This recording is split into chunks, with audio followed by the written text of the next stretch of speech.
I've been having some connectivity issues with this drone today, and I'm not exactly sure why. My current hypothesis is that it maybe has to do with power lines. I was standing over there on the other side of that backhoe, and I'm wondering if maybe that power line with the transformer on it was causing me problems. Anyway, we're gonna have a special guest here today. His name is Simon Majumdar, and he's a food critic, chef, person who was a judge on one of the Iron Chef shows on Food Network, I believe. So he's gonna come over tonight and cook a meal for a bunch of us, and we're all gonna judge his food very harshly, of course.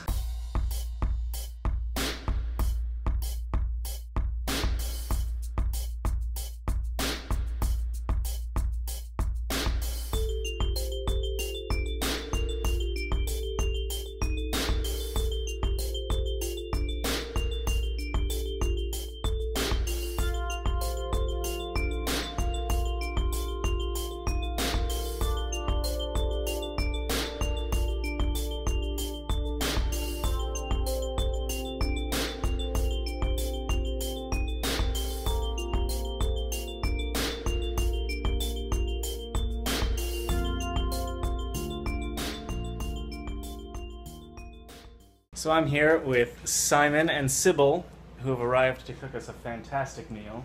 You hope.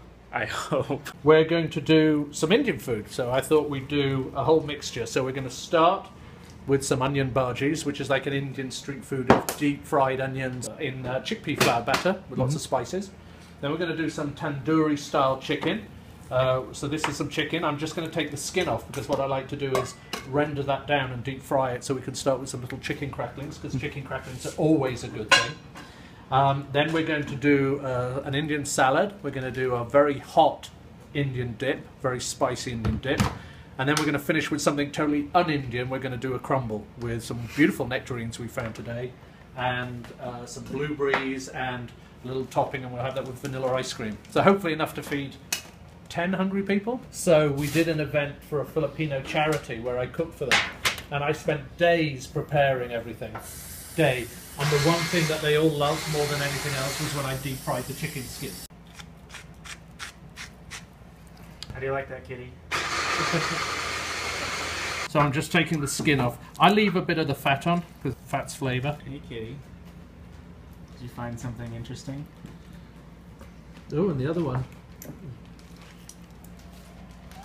So this is lots of minced green serrano chili. As we say in England, enough to come back and haunt you in the morning. And then this is a pulp of ginger and garlic. And traditionally they'd cook this in a very hot tandoor oven, which is like a clay oven that gets up to like temperatures as hot as the sun almost. Not quite, but you know what I mean.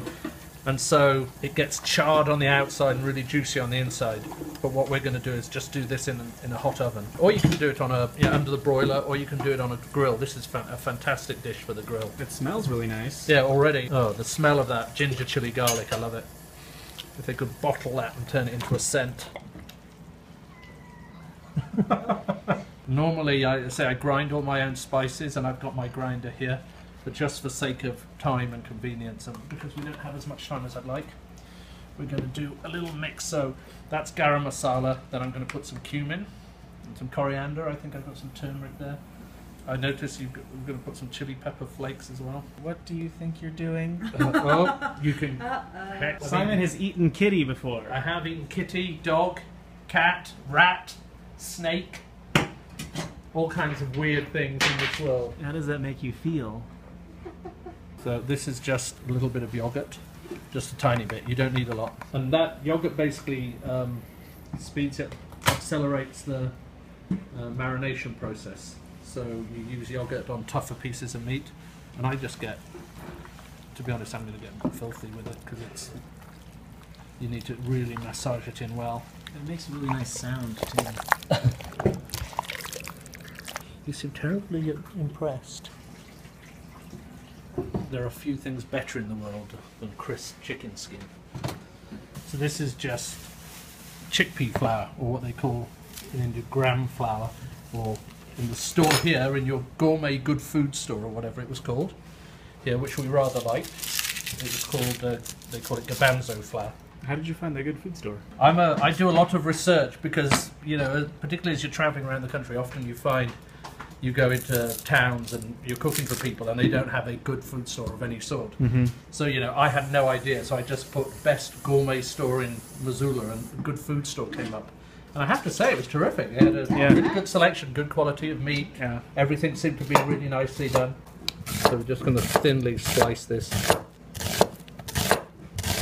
I've got my very nice and sharp Japanese knife that was a gift from one of my friends on the Food Network. Just going to spice this up a little bit. This is a chili powder from Kashmir, a particular part of India, and it's really good for giving colour. This is my all-purpose cast iron skillet. It's the single best piece of equipment I have. I do everything in it. Roast whole chickens. We're going to make dessert in it tonight. Key when you're making anything that you're going to deep fry is you must season the flour.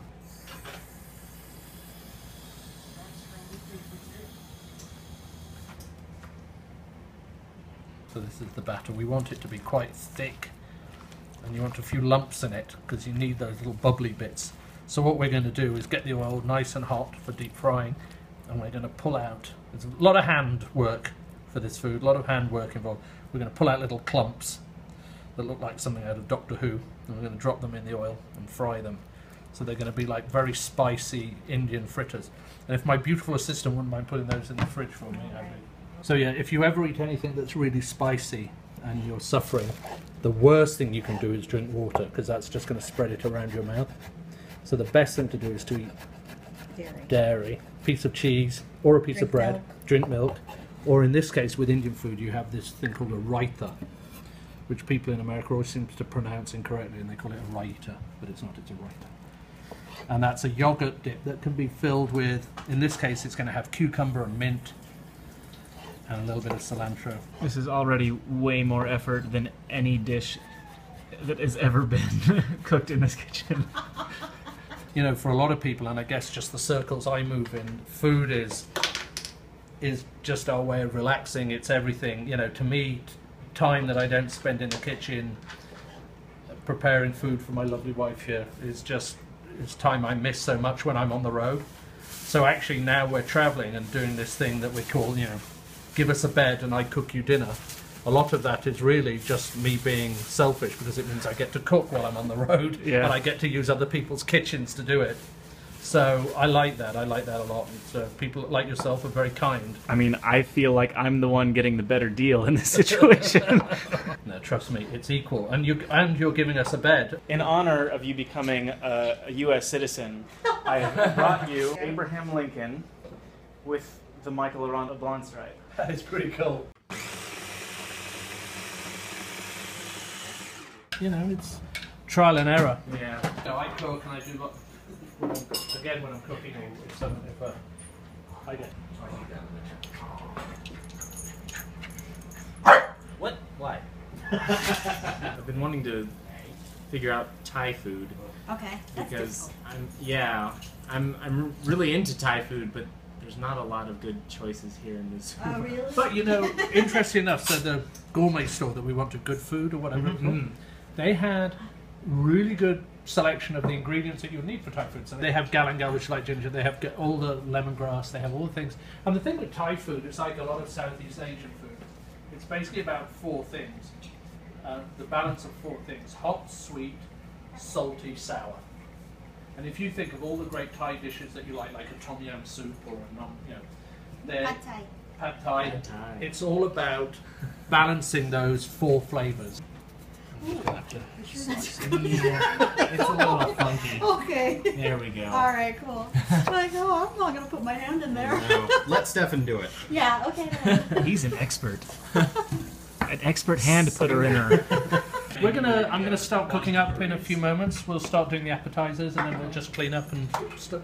I was just gonna put stuff out here and let people just tuck in rather than do anything more formal. Normally I'd marinate it without yogurt overnight, and then put the yogurt on the next day, because that really accelerates the marination.